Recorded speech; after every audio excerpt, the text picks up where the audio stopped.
අද කතා කරන පන්තිය කරන තුන්වෙනි දවසේ අපි පළවෙනි දවසේ කරාමයි රත්තරන් පුතා දුවල මතක ඇති ශිෂ්‍යත්ව විභාගයේ ශිෂ්‍යත්ව විභාගයේ දෙවෙනි ප්‍රශ්න පත්‍රයට පිළිතුරු ලියද්දී සැලකිලිමත් යුතු වැදගත් කරුණු 25ක් මම සාකච්ඡා කරාමයි පුතාලා මතක ඇති.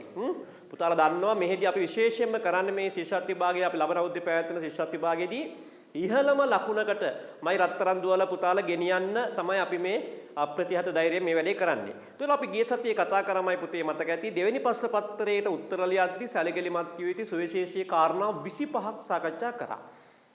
ඊට පස්සේ අපි ගිය සතියේදී සාකච්ඡා කරා පළමුවෙනි ප්‍රශ්න පත්‍රයට පිළිතුරු ලියද්දී සැලකිලිමත් යුතු වැදගත් කරුණු 25ක්.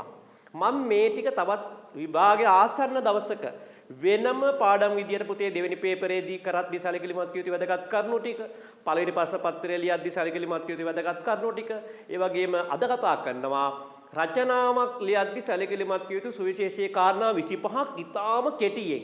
ඒ කියන්නේ පාඩමට ඉස්සෙල්ලා මම ගණිත ගැටලු හදන කෙටි ක්‍රම 3ක් කියා දෙනවා. පරිසරයේ ප්‍රශ්න 20ක් කියා දෙනවා. සිංහල ව්‍යාකරණ නීති ටික කියා දෙනවා. අනුමාන රචනාවක් කියා දෙනවා. එතකොට එහෙම කළා අපි ලබන සතියේ නෙමෙයි ඊළඟ සතියේ අපි ප්‍රශ්න පත්‍රය සාකච්ඡා කරනවා. හරි. දැන් අද අපි කතා කරන්න යනවා අද දවසේ අදාළ පාඩම ගැන.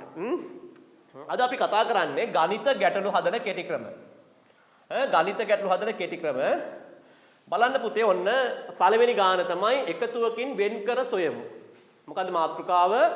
එකතුවකින් වෙන් කර සොයමු. බලන්න ගැටලුව.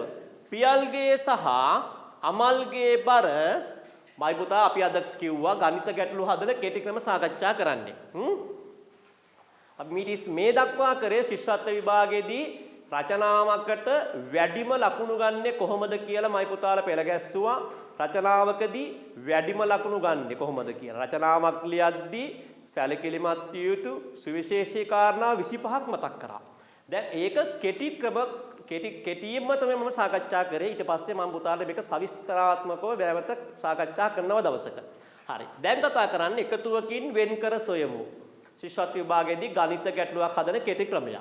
ඔන්න බලන්න මයි රත්තරන් පුතේ පියල් සහ අමල්ගේ බර 121 kg වේ. අර බලන්න මම මේ සංකේතය දාලා තියෙනවා කිලෝග්‍රෑම්. පියල් අමල්ට වඩා 11 kg බරින් වැඩිය. මේ අනුව දෙදෙනාගේ බර වෙන වෙනම සොයන්න. දෙදෙනාගේ ඉතාමත්ම සරල මං කිව්ව ගණිත ගැටලු එන්න සංකීර්ණව කරනවා. මම දැන් ගිය සතිය 3ක් කරා. ඊට සතිය කෙටි ක්‍රම 3ක් කරා. එන්න අපි ඉලක්කය තමයි කෙටි ක්‍රම 100කට යන එක. බලන්න ඊළඟ එක බලන්න විසඳුම් ක්‍රමය. ඔන්න බලන්න හදන කෙටි ක්‍රමය. බලන්න මොකද්ද කරන්න කියලා. බලන්න දෙදෙනාගේ බර ලිව්වා. දෙදෙනාගේම බර ලිව්වා. මොකද්ද ලිව්වේ? 121 kg. දැන් අපි දන්නවා මේ දෙන්නගේ බර දීලා තිබ්බා 121 kg. දැන් බලන්න මොකද්ද කරේ? ඉන් වැඩි බර අඩු කරා. අන්න 121න් 11 kg අඩු කරා. 121න් 11 kg අඩු කරා. 121 kg වලින් 11 kg අඩු කරා. එකෙන් එකක් බිඳුවයි, දෙකෙන් එකක් එකයි. බලන්න දැන් එම බර දෙකෙන් බෙදුවා. අන්න 110 බෙදුවා දෙකෙන්. 110 දෙකෙන් බෙදුවා. අන්න 100 එවිට ලැබුණේ කීයද? එවිට ලැබුණේ කාගේ බරද? එවිට ලැබුණේ අමල්ගේ බර. 110ට දෙකේවා 55යි 55 kg. 55 kg. මන් දැන් එම බර 11 kg එකතු කරා. දැන් එම බරට 11 kg එකතු කරන්න. දැන් 55 kg වලට 11 kg එකතු කරා. 55 kg වලට 11 kg එකතු කරා. බලන්න 5යි 1යි 6යි 5යි 1යි 6යි 66යි kg. දැන් එවිට ලැබුණේ කාගේ බරද? පියල්ගේ බර තමයි වැටුනේ නේද? අන්න පියල්ගේ බර. දැන් මොකද්ද විසඳුම් ක්‍රමය නැවත බලා ගන්න. දෙදෙනාගේම බර මයි පුතේ ලියාගත්තා. මොකද්ද මයි පුතේ කිව්වේ? දෙදෙනාගේම බර ලියාගත්තා. 121 kg කිලෝග්‍රෑම්. ඒ දෙන්නගේම බර. හරි? දැන් මොකද කරේ? ඉන් වැඩි බර අඩු කරා. 121කින් අඩු කරා 11. එකෙන් එකක් බිඳුවයි, දෙකෙන් එකක් එකයි. 110යි kg. දැන් මොකද්ද කරේ? පළවෙනි ක්‍රමය පුතේ දෙදෙනාගේ මයි පුතාලා මතක තියාගන්න විභාගයේදී කටු වැරගෙන කොලයක් තියාගන්න. හැම ගානක්ම කටු කොලේ හදන්න. මයි රත්තරන් පුතාලට මනෝමයෙන් හදන්න පුළුවන්. මම ඒක දන්නවා. නමුත් අපි උපරිම ලකුණකට යන්න නම් ගානේ අංක දාලා හැම ගානක්ම කටු කොලේ හදන්න. දෙදෙනාගේ බර ලිව්වා 121 kg. ඉන් වැඩි බර අඩු කරා. දෙකෙන් එකක් අඩු කරා. එකෙන් එකක් අඩු කරා 0යි. දෙකෙන් එකක් අඩු කරා 1යි. මේ 1යි. 110යි kg. දැන් එම බර දෙකෙන් බෙදුවා. 110 බෙදුවා දෙකෙන්. 110ට දෙකේව කීයද? 110ට දෙකේව 55යි. අන්න එවිට ලැබුණේ කාගේ බරද? අමල්ගේ බරයි. අමල්ගේ බර කීයද මයිරත්තරම් පුතේ? 55යි kg. දැන් එම බරට 11යි kg එකතු කරා. අන්න 55ට එකතු කරා 11. එතකොට 5යි 1යි 6යි 5යි 1යි 6යි 66යි kg. පැහැදිලිද? බලෝපි දැන් ඊළඟට මොකක්ද තියෙන්නේ කියලා. බාන පේලියක සිටින දෙවෙනි අද කතා කරන දෙවෙනි ගාන. අපි අද කතා කරන දෙවෙනි ගාන අපේ පන්තියේ කතා කරලා පළවෙනි සතියේ 3යි 6යි 8 වෙනි ගණිත ගැටලුව අද අපි මේ පන්තිය තුර සාකච්ඡා කරන්නේ. පේලියක සිටින ළමයි ගැටලුව. ළමයි පිරිසක් පේලියට වාඩි වී සිටිති. වම් පැත්තෙන් ගණන් කළ විට මිහිරි සිටින්නේ 5 වෙනියාටය. දකුණින් ගණන් කළ විට ඇය සිටින්නේ 7 වෙනියාටය. පේලියේ ළමයි කී දෙනෙක් සිටිනවාද? ඔන්න ගාන. පේලියක සිටින ළමයි. මෙන්න මේ ගාන හොයන්නේ කොහොමද? ගැටලුව තමයි මම රත්තරන් පුතේ දුවේ. ළමයි පිරිසක් පේලියක වාඩි වී සිටිති. වම් පැත්තෙන් ගණන් කළ විට මිහිරි සිටින්නේ 5 වෙනියාටය. දකුණින් ගණන් කළ විට ඇය සිටින්නේ 7 වෙනියාටය. පේලියේ ළමයි කී දෙනෙක් සිටිනවාද? මම බලමු පුතේ මයි දුව බලමු ගාන හදන ක්‍රමය. බලන්න පළවෙනි විසඳුම් ක්‍රමය තමයි 7 එකතු කිරීම 5. 7 එකතු කිරීම 5 12 වේ. ඉන් එකක් අඩු කරන්න. අන්න 7 එකතු කිරීම 5 12 වේ. ඉන් එකක් අඩු කරා. අන්න එවිට පිළිතුර ලැබෙනවා. බලන්න මොකද උත්තරේ එන්නේ 7යි 5යි 12යි 12න් එකක් අඩු කරාම උත්තරේ එන්නේ කීයද පුතේ 11යි. 7යි 5යි 12යි ඉන් එකක් අඩු කරන්න එවිට පිළිතුර ලැබුණ උත්තරය ආවේ කීයද 11යි. බලන්න පුතේ ඊළඟට මොකද වෙන්නේ කියලා. අන්න පැහැදිලි කිරීම පුතේ බලන්නමයි පුතා පැහැදිලි කිරීම කරලා තියෙනවා. 5 වෙනියා වූයේත් 7 වෙනියා වූයේත් මිහිරිය. 5 වෙනියා වූයේත් 7 වෙනියා වූයේත් මිහිරිය. 7ත් 5ත් එකතු කිරීමේදී මිහිරිට දිගණනය වේ. ඒ කියන්නේ දෙපාරක් ගණන් ගන්න අපි කියන දිගණන දෝෂය. මොකද රත්තරන් පුතේ දිගණන දෝෂය. අන්න 7ත් 5ත් එකතු කිරීමේදී මිහිරිට දිගණනය වේ. ඒ කියන්නේ දෙපාරක් ගණන් ගැනේ. එම දෝෂය ඉවත් කිරීමට එකක් අඩු කරන ලදී. එවිට නිවැරදි පිළිතුර ලැබේ. ඔන්න බලන්න ආයෙත් මම ඒ ගාන දෙවනි වතාවටත් මම රත්තරන් පුතාට පැහැදිලි කරලා දෙනවා. විසඳුම් ක්‍රමය 7 එකතු කිරීම 5.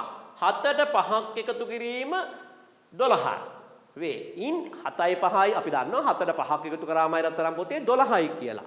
ඉන් එකක් අඩු කරන්න. එවිට පිළිතුර ලැබෙනවා. 12න් එකක් අඩු කරාම කීයද 11යි. අන්න 11 ආපු එක ගැන අපි නැවත පැහැදිලි කරලා තියෙනවා පුතේ කොහොමද 11 උනේ කියලා. එතකොට 5 වෙනියා වූයේ 7 වෙනියා වූයේත් මිහිරිය. 5 වෙනියා වුණෙත් 7 වෙනියා වුණෙත් මිහිරිලු. එහෙනම් 7ත් 5ත් එකතු කිරීමේදී මිහිරිට දිගණනය වේ. මිහිරිට දිගණනය කියන්නේ මොකද්ද? දිගණන දෝෂයට ගණන් ගන්නවා. දෙපාරක් ගණන් ගන්නවා. දෙපාරක් ගණන් ගන්නවා. දෙපාරක් ගණන් ගන්නේ. එම දෝෂය ඉවත් කිරීමට එකක් අඩු කරන ලදී. එම දෝෂය ඉවත් කිරීමට එකක් අඩු කරන ලදී. එවිට නිවැරදි පිළිතුර ලැබෙනවා. අන්න එවිට නිවැරදි පිළිතුර ලැබෙනවා. පැහැදිලිද පුතේ? බලන්න අනුපාත ආශ්‍රිත ගැටලුව අද කතා කරන තුන්වෙනි ගැටලුව. ඒතකොට අපි මේ අපි early education පදනමේ කතා ආශ්‍රිත පදනමෙන් ගණිත ගැටලු හදන කෙටි ක්‍රම 100කට යනවා සාකච්ඡා කරන් 100ක් සාකච්ඡා කරනවා. දැන් අද කරන තුන්වෙනි දවස පළවෙනි ලෙසන් එක දෙවෙනි ලෙසන් එක දෙකම දැනට YouTube එකේ දාලා තියෙනවා. මයි පුතාට පොත් අරගෙන ගණිත ගැටලු පොතක් තියාගන්න, සිංහල පොතක් තියාගන්න, පරිසර පොතක් තියාගන්න, රචනා පොතක් තියාගන්න. පොත් හතර නම් කරගන්න ගණිත ගැටලු විසඳන කෙටි ක්‍රම පොත. අනුමාන පරිසරයේ පොත, අනුමාන රචනා පොත, අනුමාන සිංහල පොත. මේ පොත් හතර YouTube එක දිහා බලලා YouTube අද අහගන්න, අද තේරුම් ගන්න, අද අවබෝධ කරගන්න පස්සේ YouTube එක දිහා බලලා මයි පුතාලට හිමින් ලියා ගන්න පුළුවන්. හරි. අනුපාත ආශ්‍රිත ගැටලු. එතකොට බලන්න ගැටලුව. මාමා සීනි බෝල 15ක් ගෙනාවේය. අක්කා ඒවා බෙදා දුන්නේ මට දෙකක් ලැබෙන විට නංගීට එකක් ලැබෙන පරිදිය.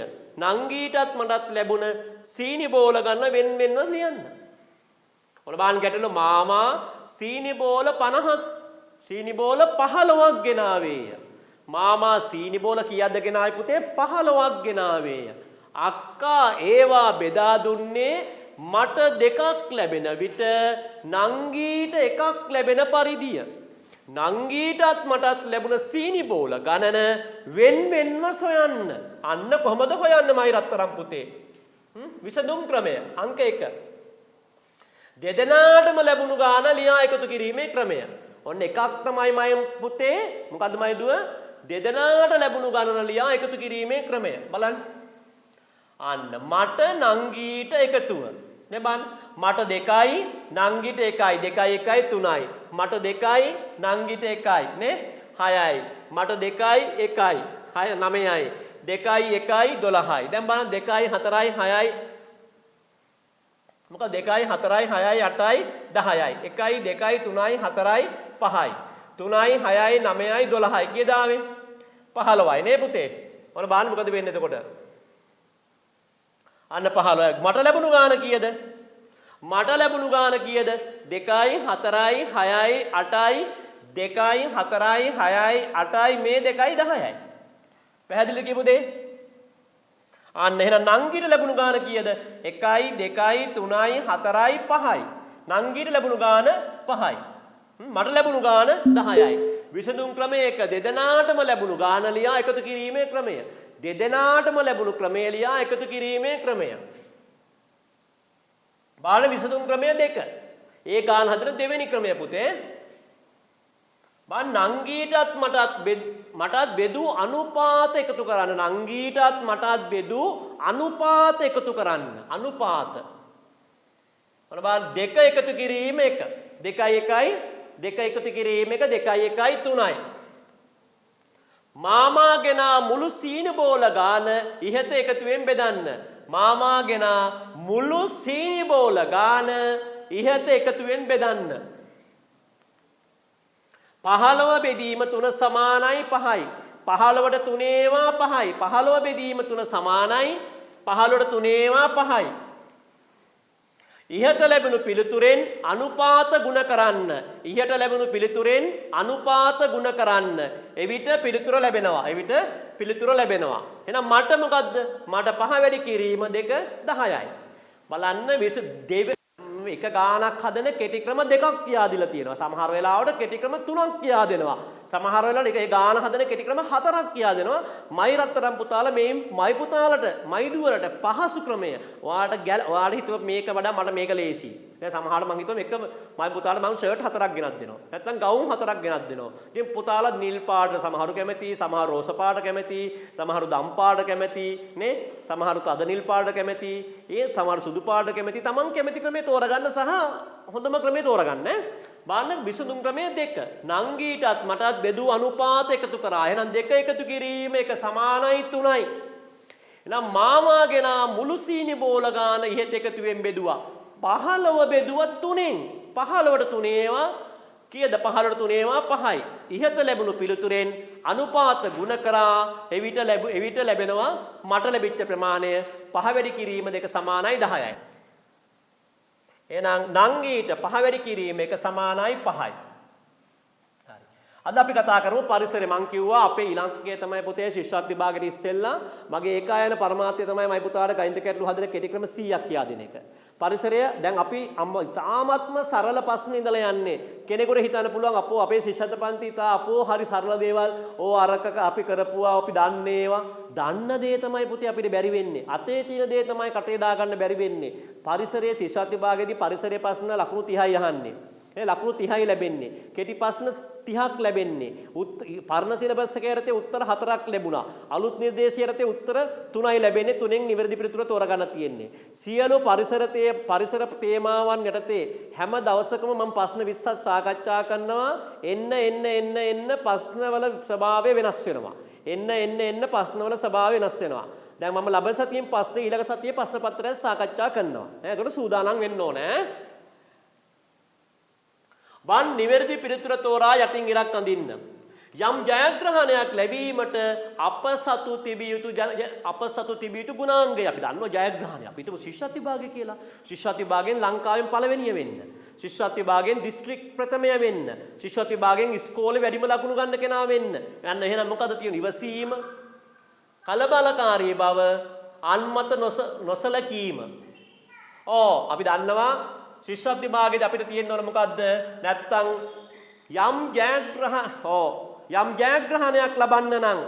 යම් ජයග්‍රහණයක් ලබන්න අපි ක්‍රීඩාවෙන් අපි හිතමු අද තියෙනවා ශ්‍රී ලංකා කණ්ඩායම සහ ඕස්ට්‍රේලියාව අතර ලෝක කුසලාන තරඟය තියෙනවා. අද රාත්‍රී 7:30ට.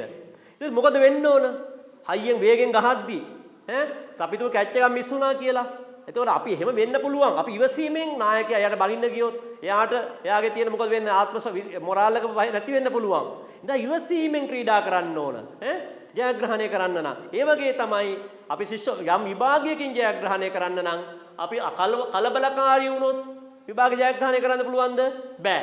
අන්මත නොසලකීම කවුරුවක් කියන දේවල් අහන්නේ සර් කියන දේවල් ගණන් ගන්න. අයියෝ සර් මොනවද කියන්නේ? ඒ සර් දන්නේ නැහැ. අපි හැමදාම පේපර් කරන්න ඕන. අපි ප්‍රශ්න පත්‍ර කරලා තමයි මේක පාස් වෙන්න පුළුවන්. පුතේ ප්‍රශ්න වල තියෙන්නේත් මේවා. මං මාස පුතාලා වැඩිපුර පුතාලව විභාගයෙන් ඉහළ ලකුණට ගෙනියන්න දන්න දේවල් මම මේ උගන්වන්නේ 22 වෙනි අවුරුද්ද. ශිෂ්‍යත්ව පන්ති උගන්වන්නේ 22 වෙනි අවුරුද්ද තමයි මේ 2021 කියන්නේ මං අවුරුදු 22ක් ඉස්කෝලේ ඉස්කෝලේ උගන්වන ගමන් පන්ති කරනවා අවුරුදු 22ක්. මේ 22 තුන ලැබුව අත්දැකීම් තමයි මම පුතාලට කියන්නේ. පුතාලා දැන් මේ වෙනකොට ප්‍රශ්න පත්‍ර ගෙදරදී ඕන් තරම් කරලා තියෙන්නේ. අපි බලන්නේ මොකද්ද? දැන් පරිසරයේ ප්‍රශ්න පේපරයක් සාකච්ඡා කරත් ප්‍රශ්න 30ක් තියෙනවා. අද අපි 20ක් සාකච්ඡා කරන්නේ උපරිම ලකුණකට යන්න. මතක තියාගන්න මෙහිදී පරිසරයට උත්තර ලියද්දී එක වගේ උත්තර දෙකක් තියෙනවා. ඒ උත්තර දෙකෙන් වඩාත්ම ගැළපෙන උත්තරේ තෝරගන්න ඕන හැමතිස්සෙම. දැන් අසීරු ප්‍රශ්නයක් ආවොත් නොගැලපෙන ඉරි ගහන්න බැරි අමාරුම ප්‍රශ්නයක් ආවොත් මොකද කරන්නේ? ඒතකොට කියවලා ගැලපෙන්නේ නැතිම උත්තරේ අයින් කරලා අනිත් උත්තර දෙකෙන් ගැලපෙන උත්තරේ තෝරගන්න මතක තියාගන්න ඕනේ. ජීවිතය අර්ථ සම්පන්න කර ගැනීමට අවශ්‍යම දෙයකි. මිල මුදල්, ගුණධර්ම, ඉඩකඩම් මොකද තියෙන්න ඕන? ජීවිතය අර්ථ සම්පන්න කරන්න අත්‍යවශ්‍යම දේ තමයි පුතේ ගුණධර්ම.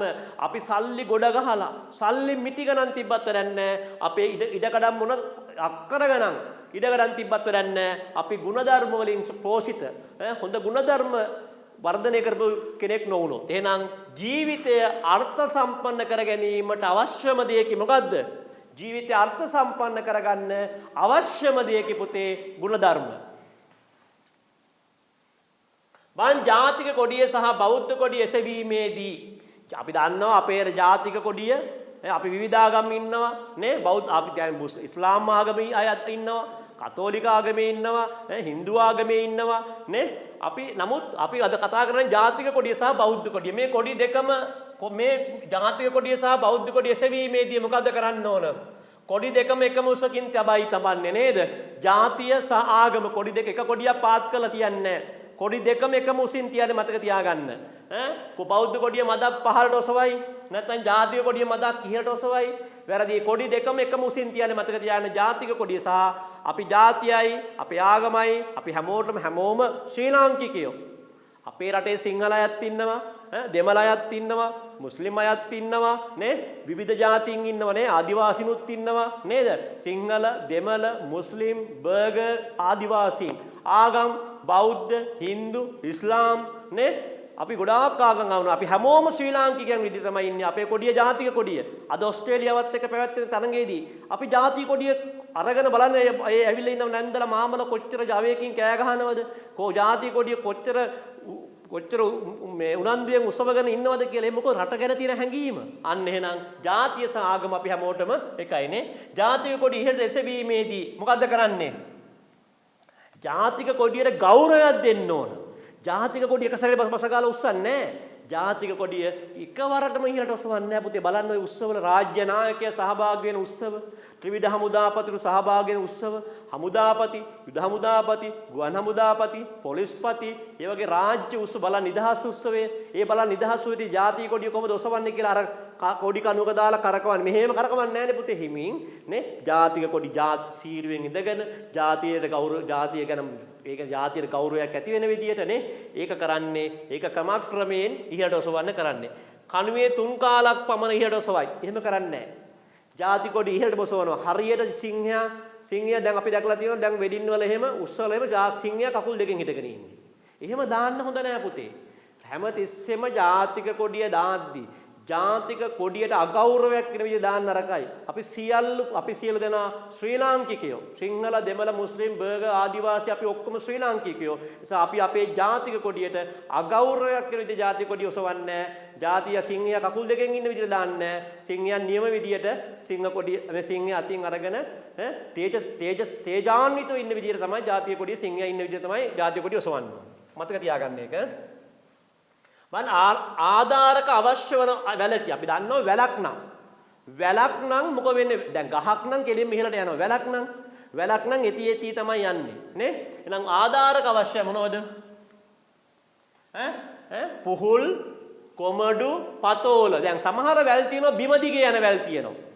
ආධාරක දැන් අපි දන්න බෝංචි, කරවිල, පතෝල, වැටකලු නේ, දඹල ඒව සමහර වැල් තියෙනවා බිම දිගේ ආධාරක අවශ්‍ය නැහැ බිම දිගේ යන්නේ. සමහර වැල් තියෙනවා ආධාරයක් අවශ්‍ය වැල් තියෙනවා. එහෙනම් ආධාරකයක් අවශ්‍ය වැලක් තමයි මොකද? පතෝල. පුතාලා දැකලා තියෙනවා පතෝල මැහි. පතෝල මැස්සක් තියෙනවා. ඒ පතෝල මැස්ස දිග පතෝල කරන් එල්ලි තියෙනවා. දැන් මේ දවස්වල පෙන්නනවා කාබනික පොහොර දාපු ඒවා. රසායනික පොහොර නැතුව ගොවියෝගේ ප්‍රශ්න. කාබනික පොහොර දාලා වගා කරද්දී ඒ ගොවියෝ කොහොමද ඒ වගා කරලා තියෙන්නේ? ඒ පෙන්නදී පේන ගොවියෝගේ සමහර තැන්වල මේ පතෝල මැසි පෙන්නනවා නේ. ඒතකොට මේ පතෝල මැසි වල දැක්කනේ කොහොමද? පතෝල බිම දිගේ යවුවොත් පතෝල හැදෙනවද? පණුව කාලා, සත්තු කාලා, කෘමීන් කාලා, පෑගිලා, පතෝල වතුරත් එක්ක පොළොවත් එක්ක සම්බන්ධ වෙලා කුණු වෙලා විනාශ වෙන්න පුළුවන්. අන්න ඒව හදලා තියෙන්නේ කොහොමද? ඒව හැදිලා තියෙන්නේ කොහොමද? සබා ධර්මයෙන් කොහොමද? අන්න ආධාරක අවශ්‍ය වෙන වැලක් විදියට ආධාරක අවශ්‍ය වැලක් තමයි පතෝල. කරල් සෑදෙන ගසකි. හොඳට මතක තියාගන්න මෑ කරල්. පතෝල කරල්, බෝංචි කරල්, කරවිල කරල්, මුරුංගත් කරල්. හැබැයි මොකද මුරුංග හැදෙන්නේ වැලක නෙමෙයි. අන්න කරල් හැදෙන ගසකි. ප්‍රශ්නය නිවරදිව නිර්වුල්ව කියවන්න ඕන. මයිරත්තන පුතේ මම කිව්වා ශිෂ්‍යත්ව විභාගෙදී සැලකිලිමත් යුතු දෙවෙනි ප්‍රශ්න පත්‍රයේ සැලකිලිමත් යුතු වැදගත් කාරණා ටික කියා දුන්නා. අන්න කාරණා 25 දී මම කිව්වා ප්‍රශ්න දීලා තියෙන උපදේශ නිවරදිව කියවන්න කියලා. දීලා තියෙන උපදේශ නිවරදිව කියවන්න කියලා. අන්න මේ සමහරු මම කරල් සෑදෙන සාදික මෑ පතෝල ඔය දෙකට ගහන්න ඉරි. ඇයි? එයාලා දන්නවා මෑ කරල් හැදෙනවා කියලා. මෑ කරල්නේ. ගැහුවා මෑ කරල් කියලා. නැත්තම් පතෝල කියලා ගැහුවා. නමුත් උත්තරේ වැරදි මොකද්ද? කරල් මෙතන අහලා මෙතන දීලා තියෙන්නේ මොකද්ද? ගසක්. ගහක හැදෙන කරලක් අහන්නේ. ප්‍රශ්න පුතේ මේ අපි පුතාලා 1 2 3 4 ඉඳලා ආපු ළමයිනේ. පුතාලා මේ පරිසරය පිළිබඳ අවබෝධය තියෙන්න ඕන. කරල් හැදෙන්නේ මොකේද? ගහක හැදෙනවද? වැලක හැදෙනවද කියලා අවබෝධය තියෙන්න ඕන. ප්‍රශ්නය නිවරදිව නිර්වුල්ව කියවලා තේරුම් ගැනීමේ හැකියාව තියෙන්න ඕන. මොකද ශිෂ්‍යත්ව විභාගය කියන්නේ මහතරම් පුතේ තරංග විභාගයක්. මතක තියාගන්න. ඊළඟ එක නිදහසේ සිටින විට ආහාර බමාර කන සතෙකි. කවුද? දැන් හරක මොකද කරන්නේ? දවල් දවසේ කාලා බඩ පුරවගෙන ආපහු අමාරනවා. රැයට අරගෙන ආපහු කනවා. දැන් අපිටත් එහෙම කරන්න පුළුවන් වුණා නම් මොකෝ වෙන්නේ? රැයට නිදා ගන්න වෙන්නේ එළි වෙනකන් අවදියෙන් තමයි ඉන්න වෙන්නේ. අපි උදේ කෑම කනවා, ආයි දවල් හවස් 10ට තේ බොනවා, ආයි දවල්ට කනවා, ආයි හවස තේ බොනවා, ආයි රැයට කනවා නේ ආපහු නිදා ගන්න යනවා. හරක අලියා වඳුරා එහෙම නෑ. හැබැයි හරකගේ තියෙන විශේෂත්වය හරකා දවල් දවසේ පුළුවන් තරම් තන ආහාර. එයා ශාකභක්ෂක සතේ තනකොළ ආහාර ගන්නේ නේ. ආහාර තනකොළ කාලා බඩ පුරෝගෙන මොකද කරන්නේ? රැයට පස්සේ ඒව වමාර කනවා. එහෙනම් ආහාර වමාරා කන සතෙක් කවුද? හරකා. සතුන්ගෙන් ආරක්ෂා වීමට තම අම් භාවිතා කරන සතෙක් කවුද? සතුන්ගෙන් ආරක්ෂාවෙන් තම අන් දෙක භාවිතා. කුකුලට අන් දෙකක් නෑ. පෙන්ගුවින්ට අන් දෙකක් නෑ. අන් තියෙන්නේ කාටද? ඉතාමත්ම සරල ප්‍රශ්න අහන්නේ, පරිසරයත් එක්ක සම්බන්ධ වෙච්ච දේවල් අහන්නේ. මතක තියාගන්න පරිසරයේ ප්‍රශ්න වල පුතේ දැන් අලුත් විශ්ව නිර්දේශයේදී උත්තර 3යි තියෙන්නේ. මේ උත්තර තුنين වඩාත්ම ගැළපෙන නිවැරදිම උත්තරේ තෝරගන්න හැමතිස්සෙම පුතාලා බුද්ධිමත් වෙන්න ඕන. අන් බලන්න අන් තියෙන්නේ කාටද? කුකුලා පෙන්ගුවෙන්. කවුද අනුභාවිතා කරන්නේ? කවුද සතුන්ගෙන් ආරක්ෂා වෙන්නේ? මෙන්න මෙයාට අන් දෙකක් තියෙනවා. මෙයාට අන් දෙකක් තියෙනවා. මෙයා අන් දෙක භාවිතා කරන සතුන්ගෙන් මේ සතුන් ආරක්ෂා වෙන. බලන්නකෝ දැන් සමහර වෙලාව කුඹුරේදී උගේ සමහර අර හරක් කිනුගේ අන් දෙකේ මඩ ගෑවිලා. උගේ අහන් දෙක කහද්දී උන් අර නියරට තියෙන නියර හාරනවා. මෙහෙම ගිහිල්ලා මෙහෙම හාරනවා. මේ අන් දෙක එහෙම හොන්දට මඩ ගෑවිලා තියෙනව නේද? අන්න එහෙනම් බලන්න උත්තරය ඈ. බාහන කඩදාසි සිදුර කර ගැනීමට අවශ්‍ය දෙයකි. මොකද්ද? අපි දන්න වැඩ පහසු කරද්දී වැඩ පහසු කර ගැනීමේ උපකරණ පාවිච්චි කරනවා. අපි දන්නවා අඬු මිටිය, ටෙස්ටරය, ඊළඟට විසිකැත්ත වෙන ගොඩක් වැඩ පහසු කරන නියන, නේ කටර අඬුව, දැහි අඬුව. දැන් මේ බලන්න ස්ටේපරය පාවිච්චි කරන්නේ කටු ගහන්න. ඉදි කටුව මහන්නේ අපි නූල් මහන්න නේ බ්ලැන්කට් මස්ම කේක මැහුම් සඳහා අපි ඉදි කටුව භාවිතා කරනවා පුතේ. එහෙනම් කඩදාසි සිදුර කරගන්න භාවිතා කරනවා. මොකද්ද මයි රත්තරන් පුතේ දුවේ? පංචරය. සමබර ආහාර වේලා ගැනීමෙන් ඇතිවන වැදගත්කම වන්නේ අපි දන්නවා ශරීරයට අවශ්‍ය පෝෂණය ලැබීමට ශරීර ශක්තිය අඩු වේ, නිදිමත නැති වේ. අපි දන්නවා සමබර ආහාර ගැනීමෙන් අපි දන්නවා මේ දවස්වල මුළු ලෝකෙම වසංගත තත්ත්වයක් පවතින කොරෝනා වසංගත තත්ත්වය. ඒතකොට අපි පෝෂදායී ආහාර ගන්න ඕන. අපි ආහාර ගන්නේ ශරීරය වර්ධනය වෙන්න ආහාර ගන්නවා. ශරීරයට ශක්තිය ලැබෙන්න ආහාර ගන්නවා. ශරීරයේ ලෙඩ රෝග වලින් ආරක්ෂා වෙන්න ආහාර ගන්නවා. ශරීරයේ වර්ධනය වෙන්න තමයි පුතාලා මන් දන්නවා බිත්තර ගෙනත් දෙනවා, අම්මලා මස් ගෙනත් දෙනවා, මාළු ගෙනත් දෙනවා නේ. මේව ගෙනත් දෙන්නේ ඇයි?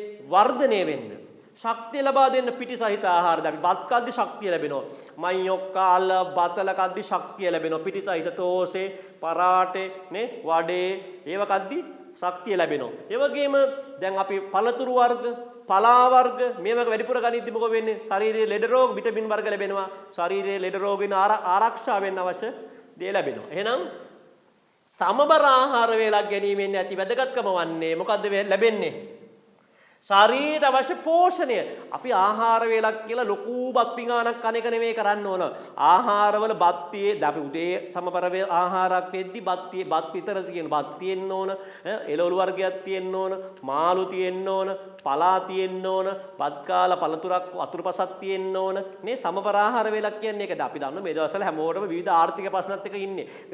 එළවලු වර්ග ගොඩාක් කරව ගෙනත් දෙන්න, මේව ගෙනත් දෙන්න කිය මයි රත්තරන් පුතාලා දුවලා අම්මලා තාත්තලා කරදර කරන්න එපා. පීසා හට්ටියන්, KFC යන් ඒව ඉල්ලන්න එපා පුතේ. මේ දවස්වල මයි රත්තරන් පුතාලගේ අම්මලා තාත්තා බොහෝම අමාරුවෙන් තමයි පුතාලට හැම දෙයක්ම කරන්නේ කොච්චර තිබුණත්. ඒ වගේ අවස්ථාවක අපි මේ පන්තිය මේ පුතාලා වෙනුවෙන් කරන්නේ පුතාලගේ ගුණසේන පදනම යටතේ පුතාලා රත්තරන් පුතාලා නොමිලේ මේ පන්තිය පැවැත්වෙන්නේ. හරි. ඉතින් බලන්න එතකොට දැන් අපි ආහාර ගනිද්දි සමබර ආහාර වේලක් ගැනීමෙන් ඇති වැදගත්කම වන්නේ මොකද්ද? ශරීරයට අවශ්‍ය පෝෂණය ලැබෙනවා. හැම ශරීරයට අවශ්‍ය ශක්තියක් ලැබෙනවා. ශරීරයේ වර්ධනයට අවශ්‍ය දියුණුවක් ලැබෙනවා. ශරීරයේ ලෙඩ රෝග වලින් ආරක්ෂා වෙන්න අවශ්‍ය දේත් ලැබෙනවා. හරිද? අන්න ඒ සමබර ආහාර වේලක් ගැනීමේ ශක්තිය අඩු වෙන්නෙත් නැහැ. නිදිමත නිතර ඇති වෙන එකත් වෙන්නෙත් නැහැ. වන්න මහා මාර්ගයේදී සිදුවිය හැකි අනුතරකි. කුප්පි ලාම්පු පෙරලී ගිනි ඇවිලීම. දැන් මේක මහා මාර්ගෙ වෙන්නේ. දැන් නම් අපි පුතේ කුප්පි ලාම්පු පාවිච්චි කරන්නේ නැහැ. ඉස්සර පුතේ මේ වගේ විදුලිය තිබ්බේ අපි පාඩම් කරේ කුප්පි ලාම්පුවෙන් කුප්පි ලාම්පුවට භූමි තෙල් දාලා අපි කියන ලාම්පු තෙල් දාලා නේ. නැත්තම් චිවිල් ලාම්පු තිබ්බා, කුප්පි ලාම්පු තිබ්බා. ඒවෙන් තමයි පාවිච්චි කරේ. පිහියට අත කැපීම වෙන්නේ නැහැ නේ. දැන් මොකද්ද මහා මාර්ගයේදී සිදුවිය හැකි අනුතරකි? මොකද්ද වෙන්න පුළුවන්? අන්න සත්තු සපා කෑම. දැන් පිහිය රත කැපීම වෙන්නේත් නෑ. දැන් පාරේ ඉන්න පුළුවන් බල්ලෝ නේ. අපි දන්නවා සත්තු පාරේ ඉන්න මහා මාර්ගයේ නෑලගෙන් හපා කෑමක් වෙන්න පුළුවන්. අපි සමහරවිට පයින් ගහනවා. දැන් බයිසිකලේ යද්දී උනත් අපි දන්නවා අප්පච්චිත් එක්ක පස්සෙන් යද්දී බයික් එකේ බල්ලේ බුරන් එනවා නම් කකුල දික් කරනවා. කොයි වෙලාවකවත් කරන්න එපා පුතේ. යද්දී බල්ලට කවදාවත් හපා ගන්න බෑ. අපි කකුල දික් කරොත් කකුලෙන් ගහන්න ගියොත් අන්න හපා ගන්න පුළුවන්. කොයි වෙලාවකවත් එහෙම කරන්න එපා. සුරතලුන්ට ඒ සත්තුන්ටත් නිදහසේ ජීවත් වෙන්න මේ පරිසරය අපිට විතරක් අයිති දේවල් නෙමෙයි. ඒ සත්තු දැන් බලන්න අලි ඇවිල්ලා ගෙවල් කඩනවා, වගාවන් විනාශ කරනවා. ඇයි එහෙම හේතුව? ඇයි අපි උන් හිටපු පරිසරය උන්ට අයිති ඉඩ කඩන් අපි අල්ලගෙන ඒවයි ගෙවල් හදලා ඒවා වගා කළා නේ. අපි කැලෑ විනාශ කළා. උන්ගේ නිජ බිම තමයි අපි අල්ලන් ඉන්නේ. උන් ඇවිල්ලා අපිට මේ කරනවා. ඒ නිසා ඒ කියන්නේ උන්ටත් අයිති මේ පරිසරය. ඒ නිසා අපි සත්තුන්ට හිරිහැර කරන්න අරගයි. නිසා මතක තියාගන්න පාරේ යද්දි එහෙම සත්තුන්ගෙන් පරිස්සම් වෙන්න ඕන. විශේෂයෙන්ම බල්ලෝ එහෙම ඉන්නවා. බල්ලොන්ට ගහන්න යන්න, පයින් ගහන්න යන්න, මේ වගේ දේවල් කරන්න අරකයි. එහෙනම් මහා මාර්ගයේදී සිදුවිය හැකි අනුතරක මොකද්ද? සතුන් හපා කෑම.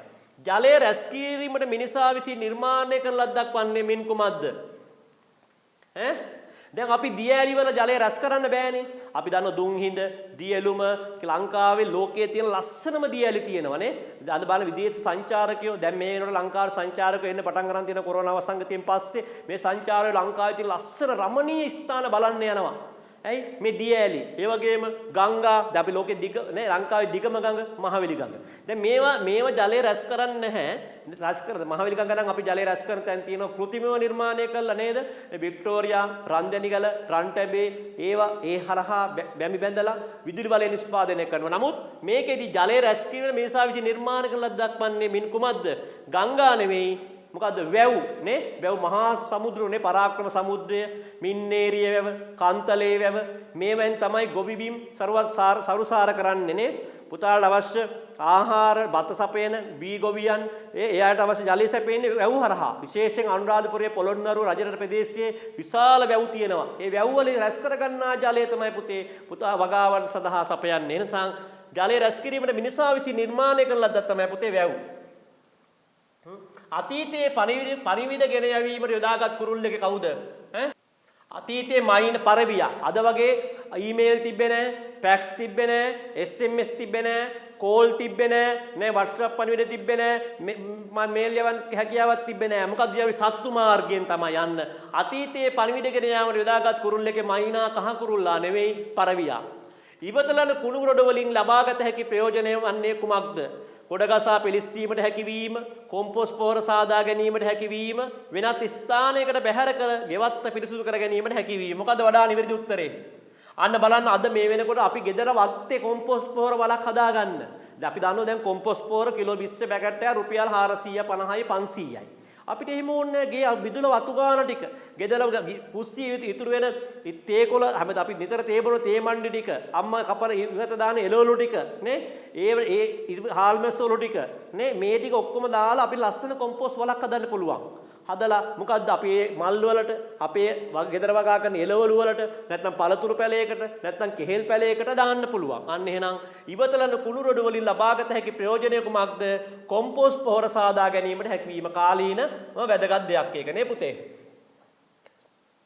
ශ්‍රී ලංකාවේ පළමු අධිවේගී මාර්ගය කුමක්ද ලංකාවේ පළවෙනි අධිවේගී මාර්ගය තමයි දක්ෂිණ අධිවේගී මාර්ගය මම එදා කතා කරා මාර්ගයකට කතා කරද්දී අපි මේක කතා කරා ලංකාවේ පළමු අධිවේගී මාර්ගය කුමක්ද කොළඹ නුවර මාර්ගය තවම ඉදිවෙමින් පවතිනවනේ කොළඹ කටුනායක මාර්ගය මෑත කාලේ ඉදුනේ ඊට ඉස්සෙල්ලාම ගියා කොහෙද කඩුවෙල ඉඳලා ඉදි වුණා කොහාටද පාලටු දක්වා මාතර යද්දි කඩුවෙලෙන් දැන් නම් කඩවතින් දාලා යන්න පුළුවන් මාතර දක්වා හරි මේ මාතර නේ හම්බන්තොට දක්වා යන්න පුළුවන් නේද මත්තල දක්වා යන්න පුළුවන් අප ළඟ නොතිබිය යුතු ගුණාංගයකි ඉවසීම එකමුතුකම කළ ගුණ නොසලකීම මොකද උත්තරේ ඉවසීම තියන්න ඕනේ යම් කිසි ජයග්‍රහණයක් ලබන්න නම් විභාගේ පාස් වෙන්න නම් අපිට කවුරු හරි බනිද්දී අපි තරහා ගිහලා බනිද්දී හමාරට අප්පච්චි බයිනවා අම්මා බයිනෝ ඒ ආදරේට බනින්නේ පුතාලා හදාගන්න බනින්නේ පුතාලගේ මැඩම් බයිනෝ ඉස්කෝලේ මැඩම් බයිනෝ සර් බයිනෝ ඒ බනින්නේ පුතාලව යහමාර්ගයට ගන්න එහෙනම් අප ළඟ නොතිබිය යුතු එකමුතුකම අපි හැමෝගම ළඟ එකමුතුකම තියෙන්න ඕන නේ අපි හැමෝම ජාතියක් වශයෙන් රටක් වශයෙන් අපි හැමෝම එකමුතු වෙන්න ඕන නේ ඉවසීම තියෙන්න ඕන එකමුතුකම තියෙන්න ඕන අන්න කීම අප තුල නොතිබිය යුතු නේ නොසලකීම කළගුණ සැලකීම තමයි තියෙන්න ඕන නේ අපිට යම් කිසි උපකාරයක් කරා නම් අපි ඒ උපකාරයට උපකාර දක්වන්න ඕන නේ පුතේ ඒවා අපි ප්‍රගුණ කළ යුතු දේවල් භූමියේ වෙනස්කම් ඇතිවීමට බලපාන මිනිස් ක්‍රියාකාරකම නොවන්නේ කුමක්ද කඳුනාය භූමිය වෙනස් ක්‍රීඩා පිටි සකස් කිරීම කඳු සමහර විට තම තලා කළා ඒ උස්බිම් තනි තලා කළා ඩෝසර් වලින් තමයි මේ ක්‍රීඩා පිටි හදන්නේ ගොඩනැගිලි ඉදි කරද්දී නේ විශාල වලවල් කපලා කොන්ක්‍රීට් දාලා තමයි ගොඩනැගිලි හදන්නේ නේ අපි දන්න විශාල හෝටල් නේ විශාල කර්මාන්ත ශාලා නගරයේ තියෙන විශාල සාප්පු සංකීර්ණ හදන්නේ විශාල නේ ඒවා හදන්නේ කෘත්‍රිමව නමුත් කඳුනාය මොකද්ද භූමිය වෙනස්කම් ඇතිවීමට බලපාන මිනිස් ක්‍රියාකාරකම් වන්නේ කඳුනායාම. හිස පිරිසිදුව තබා නොගැනීමෙන් ඇතිවිය හැකි තත්ත්වයක මොකක්ද ඔන්න? අන්න හිස අපි දන්නවා අපි දිනපතා දිය නාන්න ඕන අපිට අපිට රෝගී තත්ත්වයක් නැත්තම් නේ අපි අනිවාර්යයෙන්ම දැන් මේ දවස්වල විශේෂයෙන්ම ඉස්කෝලේ ගෙදර ගිහිල්ලා හොඳට ගෙදර ගිහිල්ලා ගේ ඇඳුම් පිටින්ම ගෙදර ඇතුළට යන්න එපා මයි රත්තරන් පුතේ.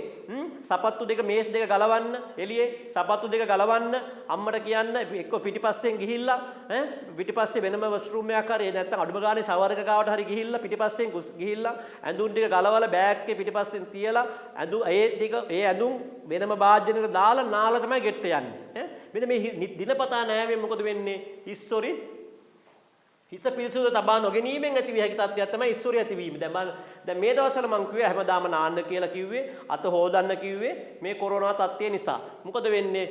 හිස පිරිසුදු තබා නොගැනීමෙන් ඉස්සොරි හැදෙන්න පුළුවන්. නිසා හැමතිස්සෙම අඩුම ගානේ ෂැම්පු එකක් නැත්නම් සබන් දාලා හරි හිස නිතර පිරිසුදුව හොදලා තියාගන්න මතක තියාගන්න.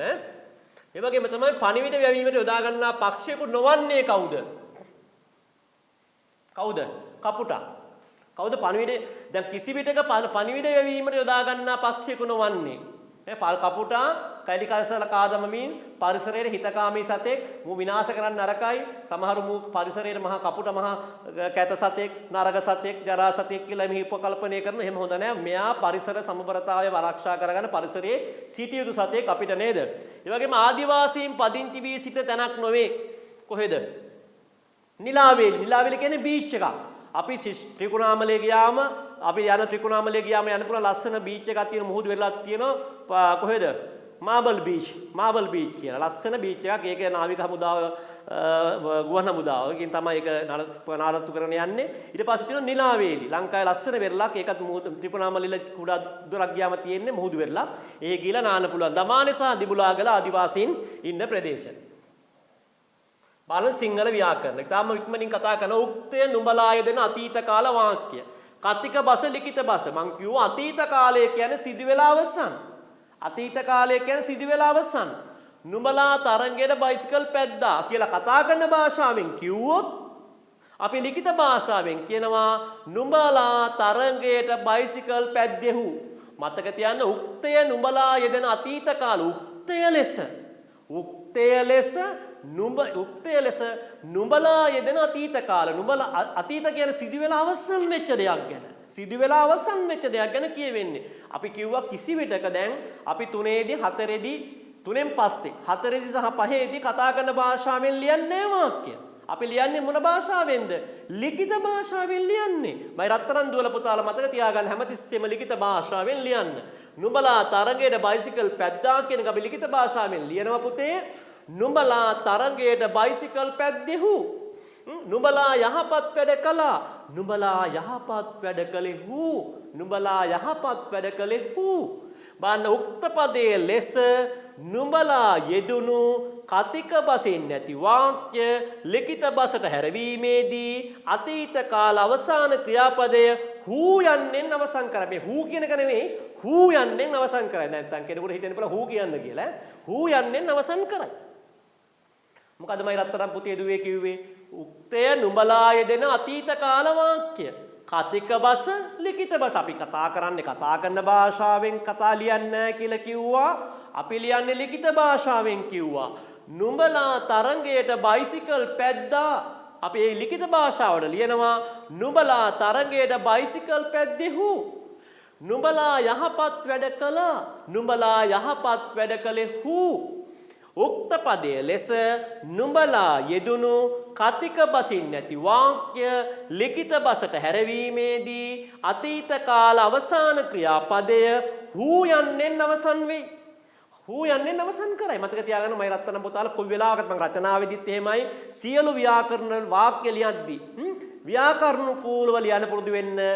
අතීත කාලයේදී අපිට අතීත කාලය කියන්නේ සිදු වෙලා අවසන්. වර්තමාන කාලයේදී අතීත කාලයේදී කොහොමද? වර්තමාන කාලයේදී කොහොමද? අනාගත කාලයේදී කොහොමද කියලා ලියන්න කියන පිළිබඳ පූර්ණ අවබෝධයෙන් යුතුව වැඩ කරන්නමයි පුතේ. ව්‍යාකරණ නීති ටික මම රත්තරන් පුතාලා සියල්ල පැහැදිලි කියලා දෙනවා. එකේ ඉඳලා බන් උක්තය ඔහු යෙදුණු වර්තමාන කාල. වර්තමාන කියන්නේ මේ වෙලාවේ මේ දැන් මේ මොහොතේ සිදුවෙමින් පවතින දේවල්. වර්තමාන කියන්නේ මේ වෙලාවේ මේ දැන් මේ මොහොතේ සිදුවෙමින් පවතින දේවල්. දැන් ගුරුතුමා මහෙන්ද්‍රාර්තික සර් උගන්වනවා. නේ අන්න මේ වෙලාවේ දැන් ඔහු ඔරු පදිනවා. ලියද්දි ඔහු අපි එහෙම පදිනවා කියලා කරන්න බෑ. කඩනවා, පනිනවා, දුවනවා, නටනවා, සිනාසෙනවා, පාගනවා, පැනිනවා, වැටෙනවා. එහෙම ලියන්න බෑ ලියද්දි. ලිඛිත භාෂාවෙන් ලියද්දි ව්‍යාකරණානුකූලව ලියන්න ඕන. එහෙනම් ඔහු ඔරු පදිනවා, ඔහු ඔරු පදී, ඔහු ඔරු පදී. ඔහු වැඩ කරනවා, ඔහු වැඩ කරයි, ඔහු වැඩ කරයි. බාන්න උක්ත පදයේ ලෙස ඔහු යෙදුණු කතික බසින් නැති වාක්‍ය ලිඛිත බසට හැරවීමේදී වර්තමාන කාල අවසාන ක්‍රියාපදය ඊයන්ෙන් අවසන් කරයි. මොකද ආයි කියපුතේ උක්ත පදයේ ලෙස ඔහු යෙදුණු කතික බසින් නැති වාක්‍ය ලිඛිත බසට හැරවීමේදී වර්තමාන කාල අවසාන ක්‍රියාපදය ඊයන්ෙන් අවසන් කරයි. අද කතා කරන දෙවෙනි ව්‍යාකරණ නීතිය ඔහු උක්තය ලෙස ඔහු යෙදෙන වර්තමාන කාල වාක්‍ය කතික බසින් නැති වාක්‍ය ලිඛිත බසට ලිවීම. ඔහු ඔරු පදිනවා, ඔහු ඔරු පදී. ඔහු වැඩ කරනවා, ඔහු වැඩ කරයි. උක්ත පදයේ ලෙස ඔහු යෙදුණු කතික බසින් නැති වාක්‍ය ලිඛිත බසට හැරවීමේදී වර්තමාන කාල අවසාන ක්‍රියාපදය ඊයන්ෙන් අවසන් කරයි. මෙන්න මේ ව්‍යාකරණ නීති ගැන පුතාලා මයි රත්තරන් දුවල පුතාලා දැනට මේව ගැන හොඳට ප්‍රගුණ කළා. මයි පුතාලා ඒව ගැන අධ්‍යයනය කළා. ඒවා පාඩම් කරලා ඇති. මේවා නැවත නැවත මෙනෙහි කරන්න. අපි ලියන්නේ පුතේ තරංග විභාගයකට. මං කිව්වනේ පුතේ අපි ලක්ෂ 4ක් ලියන විභාගෙට ලියන්නේ. මේ ලක්ෂ 4න් පළවෙනි 150 200 අපි යන්න ඕන. එහෙමත් නේ අපේ ඉලක්කය ලංකාවෙන් පළවෙනිය වෙන්න ඕන. දිස්ත්‍රික් ප්‍රථමයා වෙන්න ඕන. ඉස්කෝලේ වැඩිම ලකුණු ගන්න කෙනා වෙන්න ඕන. අන්න ඒ වගේ ඉලක්කයකට අපි යන්නේ. අපිට ඉලක්කයක් තියෙන්න ඕන. අපිට අරමුණක් තියෙන්න. මං කිව්වා මම පුතාලගේ කාමරේ ගහන්න. මම ශිෂ්‍යත්ව විභාගයෙන් ලංකාවෙන් පළවෙනියා වෙමි. ශිෂ්‍යත්ව විභාගයේ සමත් වෙමි කියලා ගහ ගන්න කාමරේ. මේ වගේ ලස්සන පටියක්. එතකොට අපිට මොකද වෙන්නේ? Taman පාඩම් කරන තැනට යනකොට, පාඩම් කරන කාමරයට යනකොට ශිෂ්‍යත්ව විභාගයේ තියෙන දින ගාන. දැන් මම දැක්ක මගේ යාළුවෙක්ගේ පුතෙක්, එයාගේ උපන්දිනයේ තියෙන දින ගාන. එයාගේ උපන්දිනයේ තියෙනවා නොවැම්බර් 3 වෙනිදා. එයා නොවැම්බර් 3 වෙනිදා දින ගාන ලියාගෙන තියෙනවා. තව දින 15යි 14යි 13යි 12යි 11යි 4යි 5යි එහෙම ලියාගෙන ඉන්න. මොකද මේ උපන්දිනේ සමරන්න. මේ උපන්දිනේ සමරනෝ වගේම තමයි පුතාලා ශිෂ්‍යත්ව විභාගයේ තියෙන නිශ්චිත දවස විභාග දෙපාර්තමේන්තුවෙන් දැන්නුවට පස්සේ පුතාලා ලියා ගන්න ශිෂ්‍යත්ව විභාගයේ තව දින 65යි 64යි 63යි 62යි 61යි අන්න ශිෂ්‍යත්ව විභාගයට දින 1යි. ඒතර මොකද වෙන්නේ? අපිට තියෙන ප්‍රයෝගීතාවය එන්න වැඩි වෙනවා. අපි උනන්දු වෙන ප්‍රමාණය වැඩි වෙනවා. නේ අපි අපේ උපන්දිනේ ලඟ වෙන අපිට තියෙන ඒ ගැන තියෙන උනන්දු වැඩි වෙනවනේ. නේ අන්න ඒ වගේ තමයි ශිෂ්‍යත්ව විභාගෙට. ශිෂ්‍යත්ව විභාගෙට තියෙන දින ගාන ලියාගෙන පාඩම් කරන තැන කාමරේ ගහගන්න. තවම නිශ්චිත දිනේ කියලා නෑ මට මතක විදියට. නිශ්චිත දිනේ කිව්වට පස්සේ අදාළ දින ගාන කාමරේ ගහගන්න. වෙනස් කරගන්න 15යි දින 75යි 74යි 73යි 72යි 71යි එහෙම. ඒ වගේ ගහගන්න. ඒ මොකද වෙන්නේ අපි ඒකේ මොකද වෙන්නේ? දැන් අතීත කාල කියන්නේ සිදු වෙලා අවසන් වෙච්ච දෙයක්. මේ වර්තමාන කියන්නේ මේ දැන් මේ මොහොතේ සිදුවීමින් පවතින දෙයක්මයි රත්තරන් පුතේ. වර්තමාන කාල කියන්නේ මේ වෙලාවේ මේ මොහොතේ සිදුවෙන දෙයක්. අනාගත කාල කියන්නේ ඉස්සරහට සිදුවෙන්න තියෙන දෙයක්. අතීත කාල කියන්නේ සිදු වෙලා අවසන් වෙච්ච දෙයක්. ඔහු ඔරු පැද්දා. එහෙනම් ඒක ලිඛිත භාෂාවෙන් ලියනවා ඔහු ඔරු පැද්දේය. ඔහු ඔරු පැද්දේය. ඔහු වැඩ කරා. ඔහු වැඩ කළේය. උක්තයට ගැලපෙන විදියට ආඛ්‍යාතයෙන් තියන්න මතක තියාගන්න. උක්ත ආඛ්‍යාත පද සම්බන්ධයෙන් නිවැරදිව ලිව්වේ නැත්නම් ලකුණු ගන්න බැරි වෙනවා. ඒක ශිෂ්‍යත්ව විභාග විතරක් නෙවෙයි. අපි උසස් පෙළ දක්වා ලියද්දි සිංහල ජීවිතයේ මොන තරඟ විභාගෙ ලිව්වත් ව්‍යාකරණ කුලව ලියන්න පුරුදු වෙන්න ඕන. එහෙනම් උක්ත පදයේ ලෙස ඔහු යෙදුණු කතික බසින් නැති වාක්‍ය ලිඛිත බසට හැරවීමේදී අතීත කාල අවසාන ක්‍රියාපදය ය යන්නෙන් අවසන් කරයි. පැහැදිලිද? අතීත කාලෙදි කොහොමද ලියන්නේ? වර්තමාන කාලෙදි කොහොමද ලියන්නේ? අනාගත කාලේ ලියන්නේ කොහොමද? අතීත කියන්නේ සිදු වෙලා අවසන්. වර්තමාන කියන්නේ මේ වෙලාවේ මේ දැන් මේ මොහොතේ සිදුවෙමින් පවතිනවා. අනාගත කියන්නේ ඉස්සරහට සිදුවෙන තියෙනවා. අපිට මේ ශිෂ්‍යත්ව විභාගයේදී කතා කරන් තියෙන එකම කාරණා රාශියක්. දැන් අපි දැන් මේවා ගැන අධ්‍යයනය කරලා තියෙන හින්දා හරි ලේසි පුතේ අපිට මේ විභාගේ පාස් වෙන එක කිසි කෙනෙක් හිතන්න එපා අමාරුයි කියලා. අබන් උක්තේ ඈය දෙන වර්තමාන කාල. ඈ මල් නෙලනවා. එන අපි අති ලිඛිත භාෂාවේ ඈ මල් නිලයි. ඈ මල් නිලයි. ඈ ගවුම මසනවා. ඈ ගවුම මසයි. ඈ මල් නෙලනවා. ඈ මල් නිලයි. ඈ ගවුම මසනවා ඈ ගවුම මසයි. උක්ත පදයේ ලෙස ඈ යෙදුණු කතික බසින් නැති වාක්‍ය ලිඛිත බසට හැරවීමේදී වර්තමාන කාල අවසාන ක්‍රියාපදය ඊ යන්නෙන් අවසන් කරයි. උක්ත පදයේ ලෙස ඈ යෙදුණු කතික බසින් නැති වාක්‍ය ලිඛිත බසට හැරවීමේදී වර්තමාන අවසාන ක්‍රියාපදය ඊ යන්නෙන් අවසන් කරයි. බලන්න උක්තය ඈ යෙදෙන වර්තමාන කාලය කතා කරන භාෂාවෙන් අපි ලිව්වේ 1 2 3. අපි පහයට ආවට පස්සේ අපි ලියන්නේ ලිඛිත භාෂාවෙන්.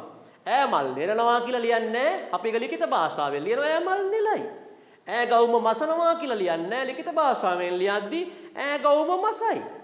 උක්ත පදයේ ලෙස ඈ යෙදුණු කතික බසින් නැති වාක්‍ය ලිඛිත බසට හැරවීමේදී වර්තමාන කාල අවසාන ක්‍රියාපදය ඊ යන්නෙන් අවසන් කරයි. බලන්න උක්තය ඔහු යෙදෙන වර්තමාන කාල වාක්‍ය. ඔහු කුඹුරු කෙටුවා. ඔහු කුඹුරු කෙටූහ. ඔහු කුඹුරු කෙටුවෝය. ඔහු පාඩම් කරනවා. ඔහු පාඩම් කළහ නැත්නම් කළෝය. බලන්න කතික බස ඔහු කුඹුරු කෙටුවා කෙටූහ කිව්වත් හරි කෙටුවෝය කිව්වත් හරි. ඔහු පාඩම් කෙරුවා කළහ කිව්වත් හරි කළෝය කිව්වත් හරි. එහෙනම් උක්ත පදයේ ලෙස ඔහු යෙදුණු කතික බසින් නැති වාක්‍ය ලිඛිත බසට හැරවීමේදී අතීත කාල අවසාන ක්‍රියාපදය හ යන්නෙන් අවසන් කරයි. හ යන්නේ බලන්න උක්තය ඔහු යෙදෙන වර්තමාන කාල වාක්‍ය එහෙමයි ඈ. බලන්න උක්තය ඔහු යෙදෙන වර්තමාන කාල ඔහු කුඹුරු කෙටුවා. ඔහු කුඹුරු කොටනවා. ඔහු කුඹුරු කොටති. ඔහු පාඩම් කරනවා. ඔහු පාඩම් කරති. උක්තය ඔහු යෙදෙන වර්තමාන කාල කතික බස ලිඛිත බස. ඔහු කුඹුරු කොටනවා. ඔහු කුඹුරු කොටති. ඔහු පාඩම් කරනවා.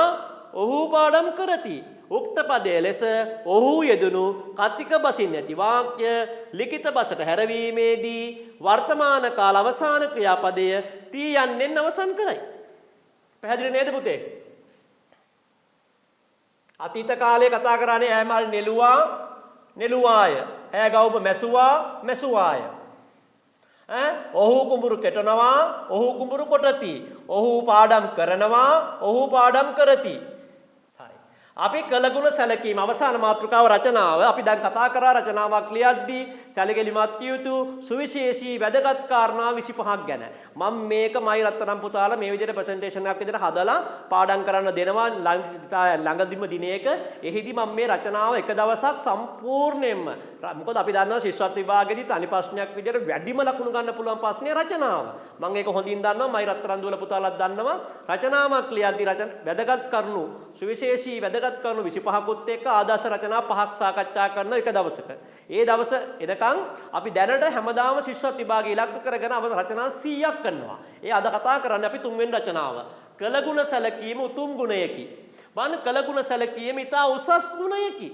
අපි දන්නවා කළගුණ සැලකීම කියන්නේ ඉතා උසස් ගුණාංගයක්. අපි ප්‍රගුණ කළ යුතු දෙයක්. අපි මිනිස්සු වශයෙන් ඒක අපි ඒ පුළු එන්න අපි ඒ ප්‍රගුණ කරන්න ඕන වර්ධනය කරන්න ඕන ඒ වැඩි දියුණු කරගන්න ඕන ඒක අපි තුල කරගත් තිබිය යුතු උතුම් ගුණාංගයක්. ඒ බව බුදුන් වහන්සේද ක්‍රියාවෙන් පෙන්වා දී ඇත. අපි දන්නවා බෞද්ධ ආගමේ අය අපේ ශාස්ත්‍රවරයන් වහන්සේ බුදුරජාණන් වහන්සේ ඒ ආගම් අනුව කතෝලික අය අනුව එහෙමයි ඉස්ලාම් අය මෙහෙමයි කතෝලික අය මෙහෙමයි නේ ඉස්ලාම් මෙහෙමයි හින්දු ආගම් අනුව අපන් කිය බුද්ධ ආගම අනුව බුදුන් වහන්සේ ක්‍රියාවෙන් බව පෙන්වා දෙන බෞද්ධ අය දන්නවා. ඒ කියන්නේ අපට විවිධ පුද්ගලයන් විවිධ ආයුරින් උපකාර කර ඇත. අපි දන්නවා අපිට මේ දක්වා එන්න ශිෂ්‍යත්ව විභාගය ඉහළින්ම ජයග්‍රහණය කරන්න මයි රත්තරන් පුතාට විවිධ අය විවිධ උපකාර කරනවා. ඒක අපි මතක තියාගන්න ඕන. අපි විභාගේ පාස් වුණාම ඉහළින් ලකුණු ගනිද්දි අපි ඒ බව මතක කරන්න ඕනේ. ඒක ඒ අයට ඒක කළගුණ සැලකීමක් වෙනවා. ඔවුන් දෙමාපියන්, ගුරුවරුන්, නෑදෑයන් හෝ වෙනත් අයලුන් වෙන්න පුළුවන්. අන්න අපි දන්නවා ගුරුවරුන් වෙන්න පුළුවන්, දෙමාපියෝ වෙන්න පුළුවන්, නෑදෑයෝ වෙන්න පුළුවන්, වෙනත් මාමලා නැන්දලා වෙන්න පුළුවන්. අවස්ථාවක් ලද විගස උන්ට ප්‍රතිඋපකාර කළ යුතු. අන්න මතක ගන්න ජීවිතේ කවදා හරි අපිට අවස්ථාවක් ලද විගස අපි ඒ අයට ප්‍රතිඋපකාර කරන්න ඕන. ඒක තමයි මනුස්ස සත්‍යය, මනුස්ස ස්වභාවය. එසේ කළගුණ සලකන්නා සමගයේ ප්‍රශංසාව ලක් වෙනවා. අන්න එහෙනම් එහෙම කළගුණ සලකන එක්කෙනා සමාජයේ මොකද වෙන්නේ? සමාජයේ මොකද වෙන්නේ? ගැරහීමට ලක් වෙනවද? නැහැ. සමාජයේ ප්‍රශංසාවට ලක් වෙනවා. සමාජයේ ප්‍රශංසාවට ලක් වෙනවා. සමාජයේ කීර්තියටපත් වෙනවා. ඒ නිසා මතක තියාගන්න කළගුණ සැලකේ එසේ කළගුණ සලකන්නා සමගයේ ප්‍රශංසාවට ලක් වේ. සත්‍ය භාගයේදී අපි දන්නේ පරණ සිලබස් එකේ තමයි වාක්‍ය 6ක් ඇහුවේ. මම මේ වාක්‍ය 6ක් දෙන්නේ පුතාලට ටිකක් වැඩිපුර කරුණු දෙන්න ඕනේ හින්දා. නැත්නම් විෂය නව නිර්දේශයේදී පහුගිය අවුරුදු දෙකේ ඇහුවේ ශිෂ්‍යත්ව විභාගයට වාක්‍ය 3යි. අපි වාක්‍ය 2ක් ඇහුවත් 3ක් ඇහුවත් 4ක් ඇහුවත් 5ක් ඇහුවත් 6ක් ඇහුවත් රචනාවක් නිර්මාණාත්මකව මාතෘකාව ඔස්සේ 6න් 6ම නැත්නම් 12න් 12ම ගන්න අපි දැනගෙන සිටිය යුතුයි. පුළුවන් තරම් අපි කරුණු අප තුල තියෙනම් වැඩිපුර ලකුණු ගන්න පුළුවන්. එන තමයි රත්තරන් පුතාලට රචනා අපි ශිෂ්‍යත්ව විභාගෙට ඉස්සෙල්ලා රචනා 100ක් සාකච්ඡා කරනවා. මම බලාපොරොත්තු වෙනවා, මම හිතනවා, මම අනුමාන කරනවා අපි කරපු රචනාවක්ම ශිෂ්‍යත්වයට ඒ අඩුම ගානේ ආසන්නෙන් ඒ ළඟින් යන රචනාවක්වත් වෙයි කියලා අපි හිතනවා. බොහෝ දුරට පහුගිය වතාවල අපි දීපු රචනාව තමයි පහුගිය අවුරුදු කීපෙම ශිෂ්‍යත්ව විභාගෙට ආවේ. මම සාකච්ඡා කරපු අපි අනුමාන කරපු රචනාව තමයි. නිසා මේ අවුරුද්දෙත් එහෙම වෙයි කියලා මම උපකල්පනය කරනවා. එහෙනම් අපි අද කතා කරේ ගණිත ගැටළු රචනාවක් ලියද්දී සැලකිලිමත් විය යුතු වැදගත් කරුණු 25ක් සාකච්ඡා කරා. ඒ වගේම ගණිත ගැටළු 3ක් සාකච්ඡා කරා. පරිසරයේ ප්‍රශ්න අනුමාන පරිසරයේ ප්‍රශ්න 20ක් සාකච්ඡා කරා. සිංහල ව්‍යාකරණ නීති කතා කරා. ආදර්ශ අනුමාන රචනාවක් සාකච්ඡා කරා. හරි පුතේ අපි එහෙනම් නැවත ලබන සතියේ බ්‍රහස්පතින්දා හවස 3ට පුතාලත් එක්ක සම්බන්ධ වෙමු. පුතාලා මේ පාඩම අපි නැවත පසු ළඟදීම දවසක YouTube එකට දානවා. පුතාලා බලලා වැදගත් කරුණු ටික නෙවෙයි සියලු කරුණු ටික ගණන් පොතේ සිංහල පොතේ පරිසරයේ පොතේ රචනා පොතේ ලියලා පාඩම් කරන්න. නැත්නම් පුතාලා සියලු දෙනා පරිස්සමෙන් ඉන්න. පුතාලා සියලු දෙනාටම ආයිබෝවන්.